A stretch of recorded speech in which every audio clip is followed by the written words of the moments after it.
ஒரு வசனம் பாருங்க, 37 சங்கீதம் 7 கர்த்தரை நோக்கி அமர்ந்து அவருக்கு காத்திரு. உங்களை பார்த்தா சொல்றார், மகனே மகளே, நீங்க கேட்டீங்க, ஜெபிச்சீங்க, ஒன்றும் நடக்க மாட்டேங்குன்னு சோர்ந்திருக்கீங்களா? காத்திருக்கணும். ஏற்ற வேளையில அந்த காரியத்தில் அற்புதம் நடக்கும். இல்ல ஆண்டவரின் ஜெபத்தை கேட்கல அப்படி சொல்லாதங்க. ஜெபத்தை கேட்டார், ஏற்ற வேலைக்காக காத்திருக்கிறார். நீங்க பொறுமையோடு காத்திருந்து அதை பெற்றுக்கொள்ளணும். கர்த்தருக்கு காத்திருப்பது.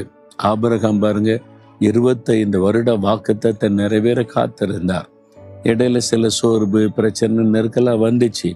ஆனாலும் கூட 25 வருஷம் கழிச்சு அந்த ஆசீர்வாதத்தை பெறும்போது எப்படி இருந்திருக்கும்ல? காத்திருந்து பெறுகிற ஆசீர்வாதம் ஒரு பெரிய மகிழ்ச்சியை கொடுக்கும். நீங்களும் பொறுமையா காத்திருங்க. நீங்க ஜெபித்த காரியத்தில் அற்புதம் நடக்கும். பெற்றுக்கொள்ள போகிறீங்க. ஆண்டவர் பிந்த மாட்டார். சரியான நேரத்தில் அற்புதம் நடக்கும். நீங்க பயந்து